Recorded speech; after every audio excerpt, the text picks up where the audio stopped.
Şimdi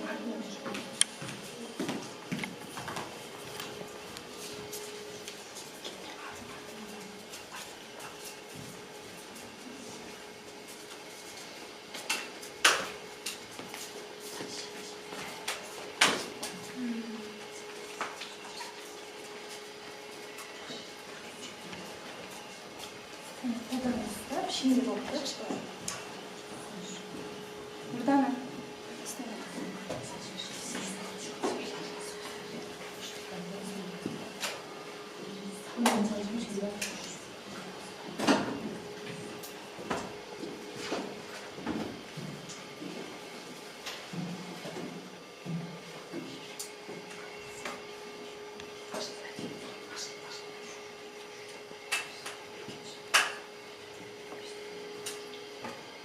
Сіреңізбен балалар әдемі тұр. Балалар біз бір-бірімізге жылы лебіздерімізді білдірейік шыққанеке. Теспе балапан тауыққа, тентек түкті қойында, араздық жоқ араңда, тату тәтті болыңдар. Жарайсыңдар балалар, бүгін біз өзіміздің дос, тату тәтті екенімізді білдірдік, я? Ал ендеше бүгін бізде ерекше оқу қызметі болмақ. Біз қонақтармен амандасып алайықшы.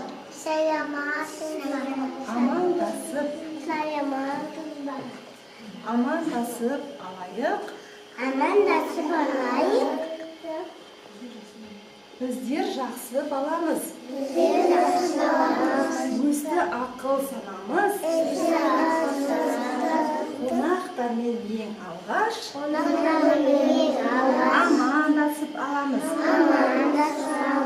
Жарайсыңдар балалар. Балалар, мен сендерге бірнеше сұрақтар қоям. Сендер мұқият тыңдап, дұрыс жауап беруге тырысыңыздар, е? Жарай ма балалар? Балалар, қазір жылдың қай мезгілі? Айта ғой, Жұлдыз? Қазір жылы қыс мезгілі. Жақсы. Қыс мезгілі неше? Бір каникул ма? Айта ғой, құдеке. 3 ай. Сол 3 айды атап бере қойшы маған. Желтоқсан, қаңтар, ақпан. Өте жақсы. Осы қыс мезгілінде ауа райы қандай болады балалар? Маған айтып беріңіздерші. Кім айтады? Айта ғой, Салиха. Қыс мезгілінде ауа райы қандай болады? Тамысы қар жауады. Қар жауады. Қардың түсі қандай? Ақ. Ақ екен. Дұрыс айтасыңдар балалар. Құстар қайда ұшып кетеді? Жылы Жаққа ұшып кетеді. Жарайсыңдар балалар. Олай болса, бір қатармен орындарыңызға отырып жайғасамыз.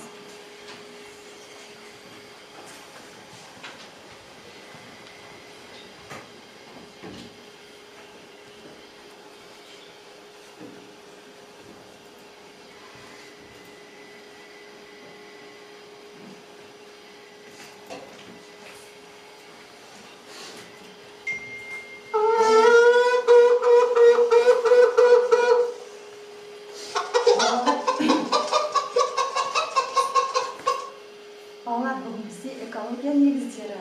Бүгін оқу қызметіміздің тақырыбы үй құстары. Кәнеки балалар, үнтаспадан үй құстарының дауысын тыңдайықшы.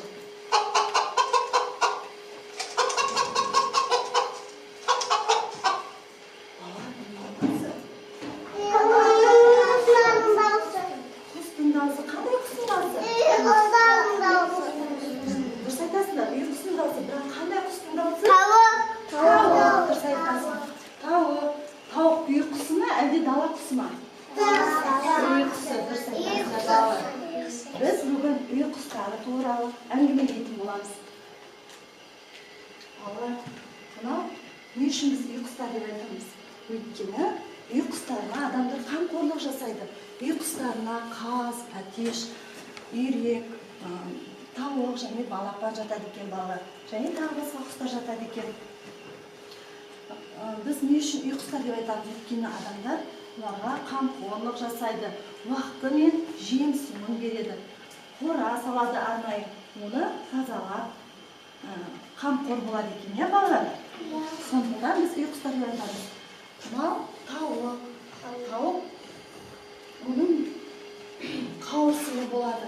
Және қауырсын болады. Дене бөлігінде қанаты болады. Және тұмсығынан үлкен тұмсығы және айдары бас бөлігінде көзі және екі аяқ болады екен.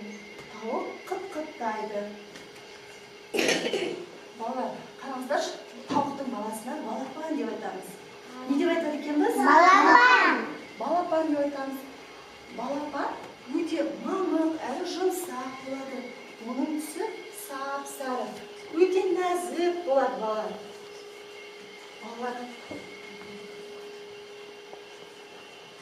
Балалар, енді осы бүгінгі оқу қызметімізде қолданылған сөздерді екі тілде қайталайықшы. Тауық, курица, тауық, курица, балапан, цыпленок, жарайсыңдар балалар. Қане балалар, онымыздан бір сөйлеп қалайықшы. Онымыздан бір сөйлеп аламыз. Күндей болып күлеміз, гүлдей болып өсеміз, құстай болып ұшамыз, көбелектей қонамыз. Тағы бір рет қайталайықшы балалар. Күндей болып күлеміз, гүлдей болып өсеміз,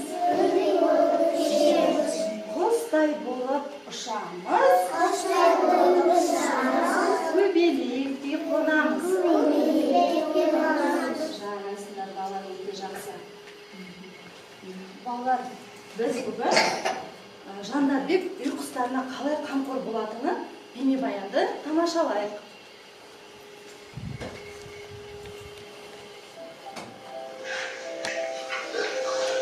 Жандарбек бала мені білдірді ме? Жүр, тауықтарға жұмыс бермей, тауықтарына қармашып қойған бар. Сен қойып отырсың ба?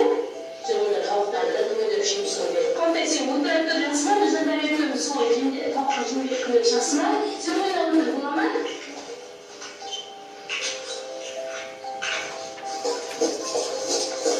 Сен тауыққа жұмыс бересің.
Көрдіңдер ме?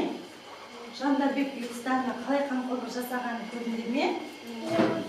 Сендер де дәл осылай құстарға қамқор боласыздар ма? Дұрыс айтасыңдар балалар. Үй құстарының адамға пайдасы көп екен. Қараңыздар балалар. Иә, үй құстарының қауырсынын әдемі жастық жасауға болады. Және қамқорлық жасап уақытылы жемісін берсе, бізге жұмыртқасын береді екен. Және азық-түлік ретінде пайдалануға болады екен балалар. Көрдіңдер ме? Балалар, үй құстары туралы кім тақпақ айтып береді ме? Салиха деп айтып бере қойшы.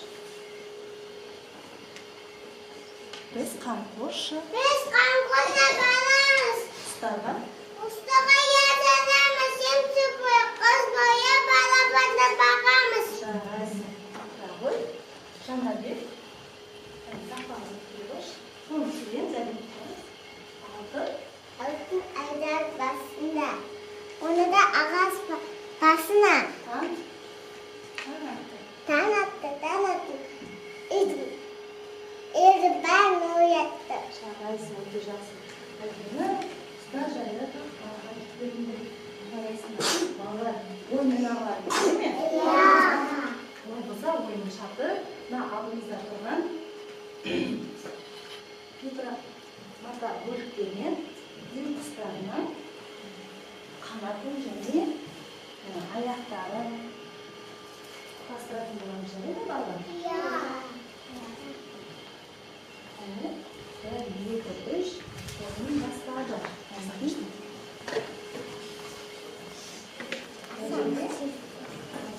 Жұмыртқалар, оны бастаймыз.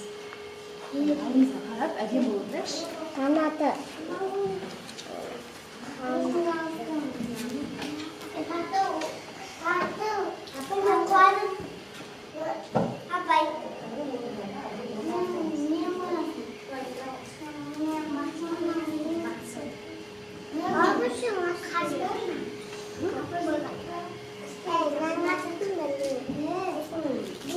Kanatты, және аяқтары. Неге, балалар?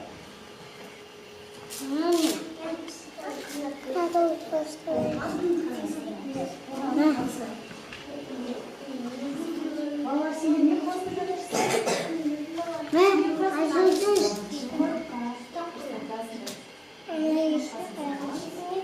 Bir koyasın.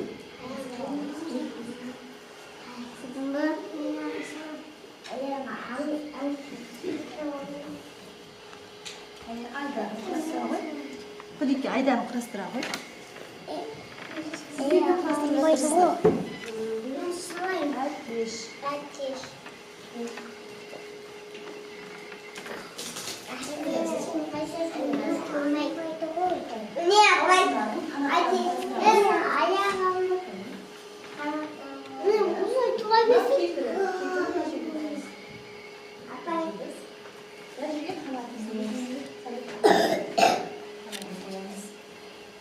Сендер не құрастырып жатырсыздар?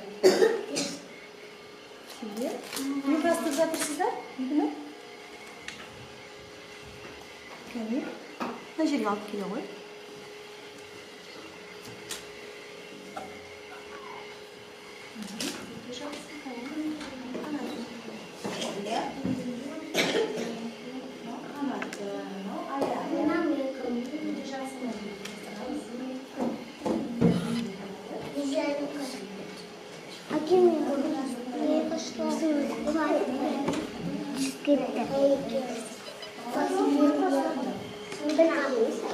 Дұрыс айтасыңдар.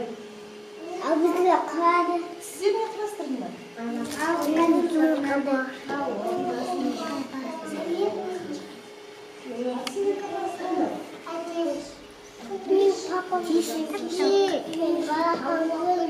Şu tavuklu soyduk biz şöyle.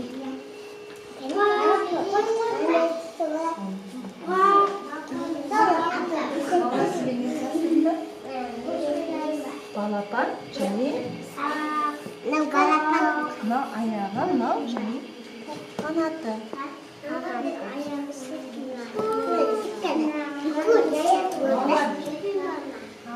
Қарай, қолды қоямыз, әдемі болып тұрасыз. Балалар, сендер не құрастырдыңдар? Айта алыңызшы ма? Құдеке, айтып беріңізші.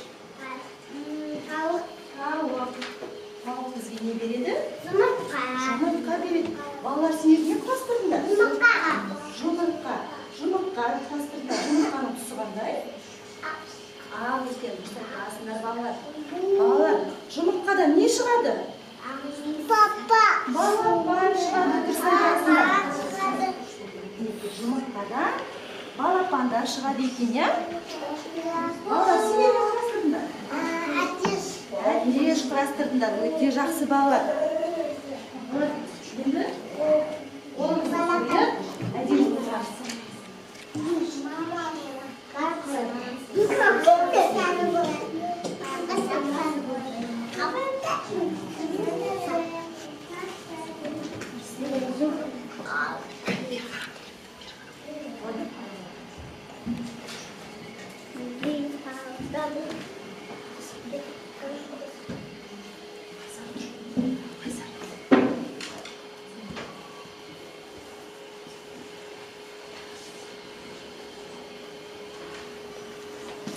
Балалар, үй құстары туралы мақал-мәтел оқайықшы.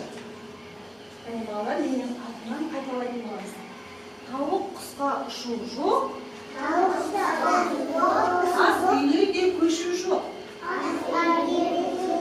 Тағы бір қайталайықшы. Тауық құсқа ұшу жоқ, ас үйлерге көшу жоқ. Келесі, жеке тауыққа да жем керек. Тағы бір қайталайықшы. Жеке тауыққа да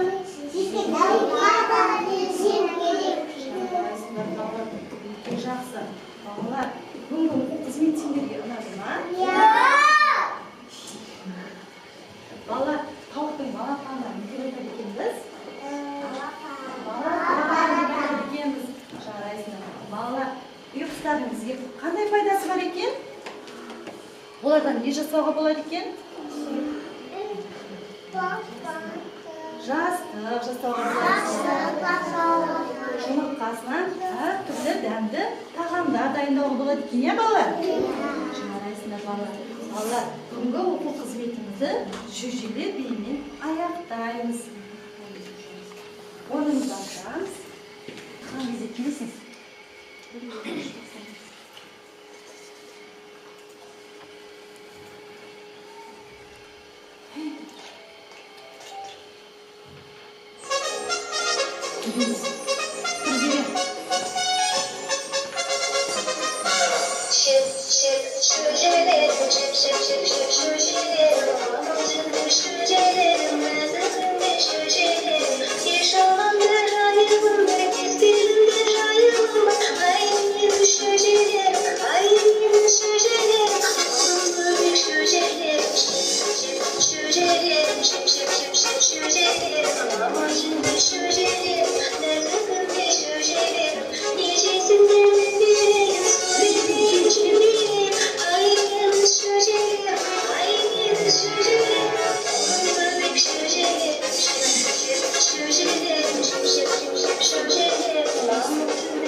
Балалар, орындарыңызға отырып жайғасаңыз.